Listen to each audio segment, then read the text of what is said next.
कैसे हो फ्रेंड्स। आज हम लोग इंडियन हिस्ट्री का जो मेडिवल पीरियड है, जिसको कहा जाता है कि यहाँ एक साथ कई लाइफ के फ्लेवर देखने को मिलते हैं। जैसे अगर बात करें, यहाँ वॉर है, रोमांस है, ड्रामा है, ये सारे टेस्ट आपको मेडिवल फेज में मिल जाएंगे। यहाँ से हम शुरू करते हैं भारत पर होने वाले विदेशी आक्रमण। भारत पर वो कौन सी ताकतें रही जो इस पर अटैक किया। जहां तक अटैक का प्रोसेस है तो ये कोई नई बात नहीं थी, क्योंकि अगर हम एंशिएंट में जाएं तो वहां देखेंगे कई सारे आक्रमणकारी हैं जो विदेशी आए, लेकिन उनके साथ पॉजिटिव ये बात रही कि भारत आने के बाद वो यहीं की संस्कृति में रच बस गए। इट मींस कि they became the part of Indian culture and civilization. तो वो विदेशी होकर के भी विदेशी नहीं रहे। ठीक यही चीजें हमें मेडिवल फेज में भी दिखाई देता है, यानी कि शुरुआत में दिखाई देता है कि भारत में विदेशी आक्रमण। तो वो कौन है? तो फर्स्ट विदेशी आक्रमणकारी की अगर हम बात करें मेडिवल फेज में, तो दोज आर अरेबियंस, यानी अरबियों का जो सऊदी अरब का क्षेत्र है वहां से इधर इन्वेजन स्टार्ट होता है। इसी को बोलते हैं प्रथम अरबी आक्रमणकारी। नाम आता है मोहम्मद बिन कासिम का। 712 ईस्वी का दौर है। अगर हम देखें ये वाला जो हमारा सेक्शन है, खास करके ये नॉर्थ वेस्ट का रीजन, तो हमेशा पूरब की तरफ इनका आवागमन हुआ, इनका रुख रहा। क्या वजह रही होगी इधर आने का? इसके एक फैक्टर नहीं है, so many factors are responsible behind this invasion. Like अगर हम बात करें तो धन सबसे बड़ी चीज है, और आप किताबों में भी अक्सर पढ़ने को मिल जाता है कि धन संपदा, लेकिन ये सिर्फ धन ही नहीं है, और भी सारी चीजें हैं। अगर हम पश्चिम की तुलना में देखें, पूर्वी क्षेत्र का जो भारत का एरिया है, मिडिल ईस्ट से ईस्ट एशिया की तरफ हम जाएं तो सिर्फ धन नहीं है, यहाँ पे प्राकृतिक संसाधन यानी कि natural resources as compare to western India, western north west region बहुत ही ज्यादा एनफ क्वांटिटी में उपलब्ध है। तो धन प्लस प्राकृतिक संसाधन, इसके अतिरिक्त व्यक्ति को खाने पीने के लिए भोजन की जरूरत होती है। तो as compare to north west region अगर हम यहाँ का जोन देखें तो हाईली फर्टाइल है, यानी कि ये वाला जो जोन है गंगा यमुना का बेल्ट, इसके अलावा ये ब्रह्मपुत्र का बेल्ट, मतलब हाईली फर्टाइल है। तो हम क्या बोल सकते हैं कि अनाज का प्रोडक्शन, इट मींस कि खान पान की भी चीजें as compare to north west region यहाँ बहुत ही ज्यादा प्रचुर मात्रा में उपलब्ध है, इसलिए इधर इन्वेजन स्टार्ट हुआ। तो क्या नाम आया? मोहम्मद बिन कासिम का। प्रथम आक्रमणकारी कहा जाता है इनको, और इन्होंने सिंध और मुल्तान पर अटैक किया। उस समय मुल्तान पर जो राज्य चल रहा था वो राजा दाहिर का नाम आता है। हम आपको प्रॉपर लेक्चर में हम लोग डिस्कस करेंगे वहां की आखिर की क्या वजह रही इस राजा दाहिर पर अटैक करने की, और क्या वजह है कि मोहम्मद बिन कासिम इधर ही आना पड़ा। तो ये तो हमारे लेक्चर का अभी बस हम लोग इंट्रोडक्शन देख रहे हैं, प्रॉपरली आपको इस वीडियो लेक्चर में मिल जाएगा। कहा जाता है कि मोहम्मद बिन कासिम ने अटैक किया।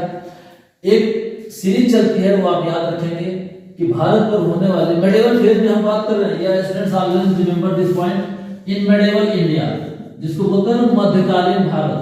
यहाँ पे सबसे पहले आक्रमणकारी अरेबियंस का नाम आता है, उसके बाद टर्किश का नाम आता है, एंड देन मुगल्स। और मुगल के बाद इन 1857 कहा जाता है कि अंग्रेजों का शासन शुरू हुआ, और वहां से इन लोगों ने पूरी सिस्टम और पूरे एडमिनिस्ट्रेशन ब्लॉक को ही चेंज कर दिया। तो एटीएम याद रहेगा, आप सभी एटीएम पे जाते हैं। एटीएम पे बताने की जरूरत नहीं कि एटीएम कितना हमारा फेमिलियर और यूज्ड टू हो चुके हैं, यानी अरेबियंस, टर्किश और मुगल्स। उसके बाद ब्रिटिश इंडिया। खैर, तो राजा दाहिर का नाम याद रखेंगे कि उस समय मुल्तान पर इनका शासन चल रहा था। अटैकर कौन था, इन्वेडर कौन था? दैट वाज मोहम्मद बिन कासिम, तो फर्स्ट अरबी आक्रमणकारी।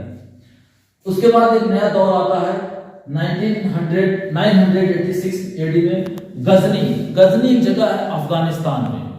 अगर हम ये बात करें, ये आज का जो पाकिस्तान है, ये अफगानिस्तान है, तुर्कमेनिस्तान है, कजाकिस्तान है, बहुत सारे तान अगर आप देखें वर्ल्ड मैप में तो वेस्ट एशिया में ये सारे कंट्रीज मिल जाते हैं। टफ क्लाइमेटिक जोन यहाँ पाया जाता है। ये गजनी एक वही का जगह है अफगानिस्तान में, जहां का शासक था सुबुक्तगीन। कहा जाता है सुबुक्तगीन ने तो बस गजनी में रूल किया। असली स्टोरी शुरू होती है मोहम्मद गजनवी से, जो आफ्टर डेथ ऑफ सुबक्तगीन उसने पावर को एज्यूम किया एंड इन 997 से उसने अपना स्टार्टअप किया। फिलहाल आक्रमणकारी का जो दौर शुरू होता है, ये so many invasions and attacks का जो जोन शुरू होता है, दैट स्टार्ट्स फ्रॉम 1001। आपके एग्जाम्स में again and again this question is asked कि भारत पर आक्रमण करने वाला 17 बार आक्रमण करने वाला कौन व्यक्ति था? तो वह है मोहम्मद गजनवी। अब आप खुद सोचो कि गजनी वाले रीजन से आकर के अफगानिस्तान पड़ता है, वहां से आकर के अगर इंडिया पे 17 बार अटैक कर रहा है, तो फिर ये जो जोन है नॉर्थ वेस्ट जिसको हम कहा जाता है, ये राजस्थान वाला जो जोन है, पंजाब हरियाणा वाला जो जोन है, तो फिर यहाँ के राजपूत कर क्या रहे थे? प्राचीन काल में आप देखें तो कितनी उनकी मतलब daring stories are included in various books. Prithviraj Chauhan का बड़ा एक नाम है, वैसे so many kings and kingdoms existed at that time. आखिर कर क्या रहे थे कि कोई व्यक्ति 17 बार अटैक कर दे रहा है। फिलहाल ये आपकी सिलेबस का पार्ट है। तो 1001 से लेकर के 1027 तक लगातार 17 आक्रमण किसने किया? तो दैट इज मोहम्मद गजनवी। अब आक्रमण करने की वजह क्या रहेगी? तो नो डाउट इसमें इनकार नहीं किया जा सकता है कि धन, प्राकृतिक संसाधन और यहाँ की फर्टिलिटी, यानी कि यहाँ की उपजाऊ भूमि। आक्रमण शुरुआत होता है 1001 से 1027 तक। आपसे पूछा जाता है कि 1001 में किसके अगेंस्ट उसने आक्रमण किया था, और फर्स्ट एंड लास्ट को हम जरूर ही याद रखें कि फर्स्ट किसके अगेंस्ट था और लास्ट किसके अगेंस्ट था। कहा जाता है कि इन आक्रमणों में 1027 से before 1025, that is that invasion was took place in 1025 against Somnath temple. अब सोमनाथ मंदिर पे अटैक तो हो गया। अब यहां से कई क्वेश्चंस निकलते हैं कि सोमनाथ कहां पे स्थित है, सोमनाथ पे जब अटैक हुआ तो वहां का राजा कौन था, यहां से कितना संपदा यानी कितना धन उसने लूटा और इस धन का उसने किया गया।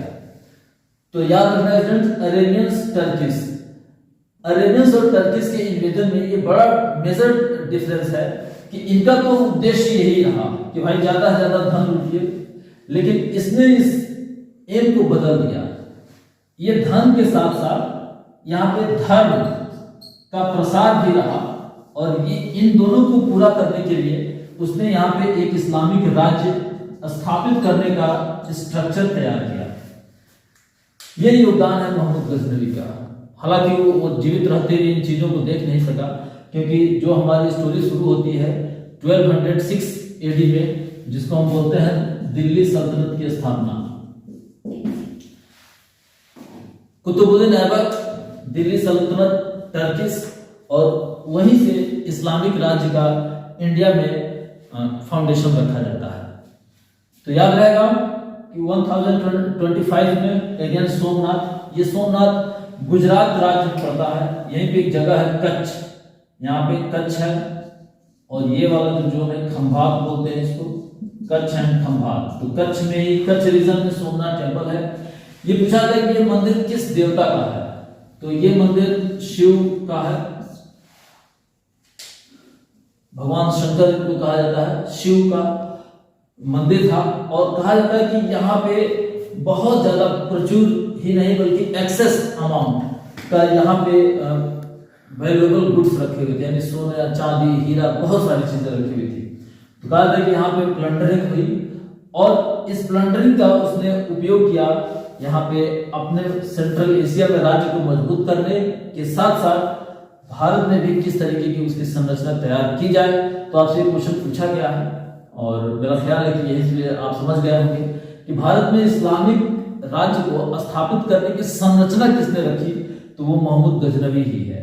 उसके बाद कुतुबुद्दीन ऐबक तो माना ही जाता है कि कौन था, और कुतुबुद्दीन ऐबक का क्या बेसिक कंट्रीब्यूशन है behind the establishment of Islamic state in Indian reason. तो स्टूडेंट मेरा ख्याल है समझ गया।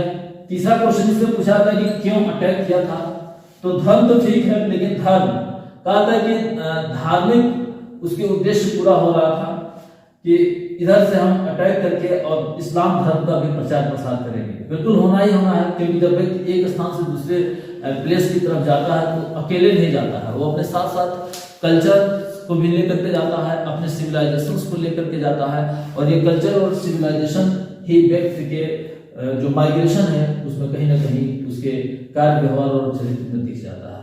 तो I hope you all have understood the lecture. Further we shall take forward. तब तक आप हमारे साथ बने रहें। Thanks, have a nice day.